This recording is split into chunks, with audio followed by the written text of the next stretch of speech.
Yapaka et le Ligueur vous présentent Être parent c'est, un podcast qui donne la parole aux parents.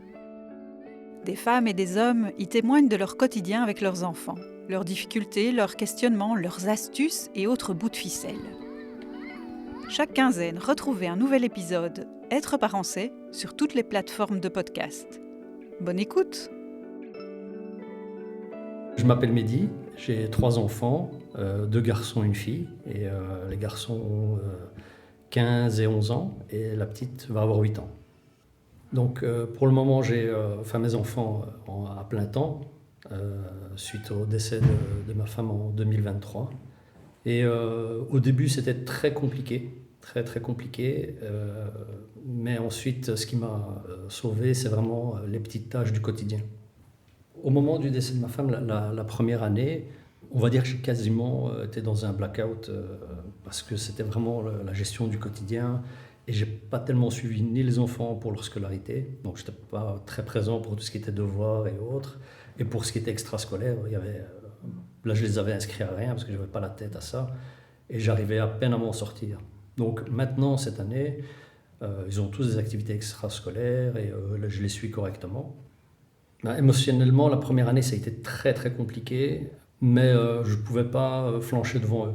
Donc durant la journée, pendant qu'ils étaient à l'école, je sentais vraiment la solitude, le chagrin, la difficulté.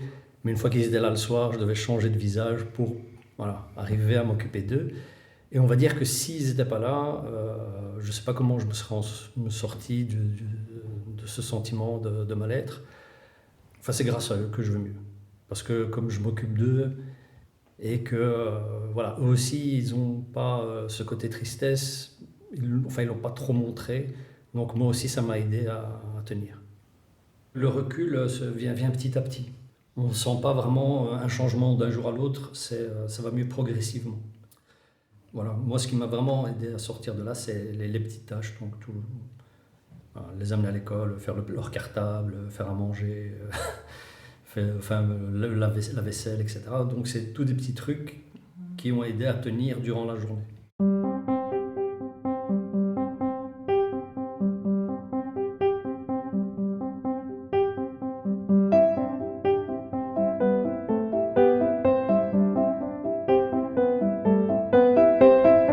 En fait, on n'aborde pas toujours leur mère, mais on en parle de temps en temps. Je ne vais pas sortir un sujet, mais ceux qui j'attends qu'ils m'en parlent en premier. Je ne leur dis pas, oui, votre mère a fait ci ou telle chose. Donc, ils en parlent, mais je sais qu'il y a des moments pour eux, ça c'est un petit peu plus difficile, mais ça, ils ne le disent pas toujours. Donc, pour moi, ce n'est pas évident non plus de savoir quand ils sont tristes. Pour le plus dur, ça a été pour le plus grand des 3. Parce qu'évidemment, c'est lui qui a vécu le plus longtemps avec sa mère, même si... lui, il avait déjà 13 ans et la petite était encore vraiment... elle avait que 5-6 ans, donc elle le prend peut-être plus facilement après dans tous les jours. Mais le grand, vraiment, il a eu difficile et j'ai vu vraiment un changement chez lui d'attitude. Mais en même temps, comme ça correspond avec l'adolescence, je ne sais pas si c'est le côté ado ou le décès de sa mère qui s'est renfermé un peu par rapport à ce qu'il était avant. Difficile de démêler les deux. Je m'inquiète parce qu'ils ne m'en parlent pas directement. Donc, par exemple, la dernière, il y a l'école qui m'a appelé et qui m'a dit oui, elle a eu un petit moment de tristesse dernièrement, là, il y a une semaine. Et je suis convoqué à l'école pour voir vraiment ce qui s'est passé parce que la prof n'a pas su très bien réagir. Et moi aussi, je voudrais avoir plus d'infos avant d'aborder ça avec la petite. C'est possible qu'elle voit qu'en fait, comme je vais mieux, elle leur laisse peut-être son chagrin ressortir, mais devant moi et avec moi, elle ne dit rien. Donc pour moi, tout se passe bien, mais c'est vrai qu'à l'école, peut-être qu'une tierce personne, c'est plus facile de dire ses émotions. Maintenant que vraiment tout commence à rouler correctement et que chacun a ses activités extrascolaires et que tout va bien à la maison, que j'arrive à gérer toutes les tâches, peut-être qu'il est vraiment temps que j'en parle avec eux, clairement. Mais je sais pas encore comment aborder le sujet avec eux.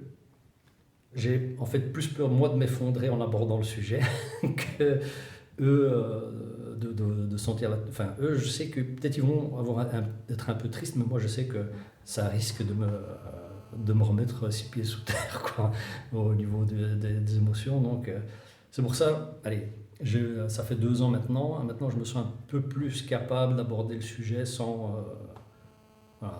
commencer à pleurer devant eux. Que ça, je ne l'ai jamais fait durant même après le décès. J'ai toujours essayé de me retenir pour leur montrer qu'ils pouvaient compter sur moi.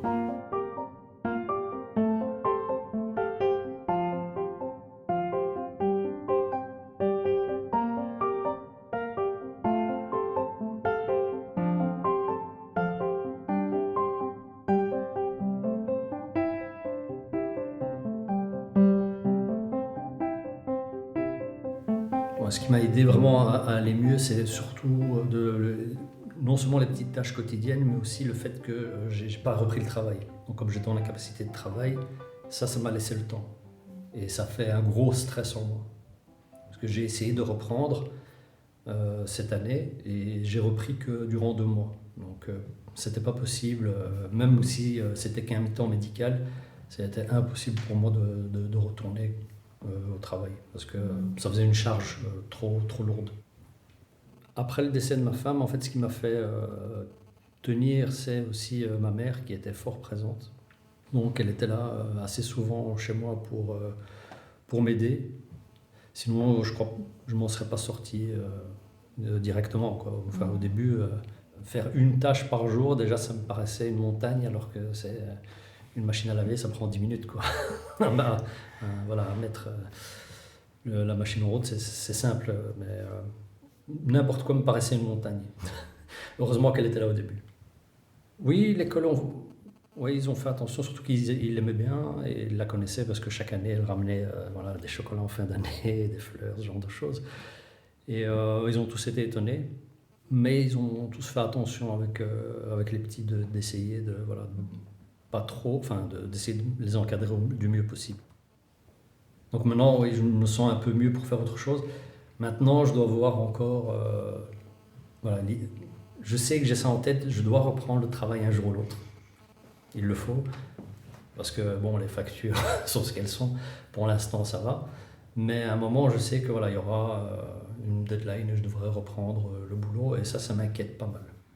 Donc pour l'instant, comme j'y suis pas, ça va. Mais je sais que quand la date va se rapprocher, je ne sais pas encore comment je vais gérer ça. On a besoin de temps et on arrive à en sortir de la tristesse, mais le sentiment de manque, ça, il sera toujours là. Quand je vais dormir ou que je me réveille le matin, je vois bien que le lit est vide à côté de moi et je sais que j'ai encore son image dans l'appartement. Je me dis, tiens, qu'est-ce qu'elle aurait fait à tel moment quand j'étais en vacances, par exemple, l'année passée avec les enfants. Si elle était avec nous, qu'est-ce qu'elle aurait fait, qu'est-ce qu'elle aurait dit. Des fois, je m'imagine ça et ça m'aide un peu. Des fois, ça me fait sourire, des fois, ça me rend un peu triste. C'est vraiment des petites choses qui m'ont aidé. Alors moi, comme je suis dans l'informatique, évidemment, avec un ordinateur, ça m'a aidé aussi à penser à autre chose.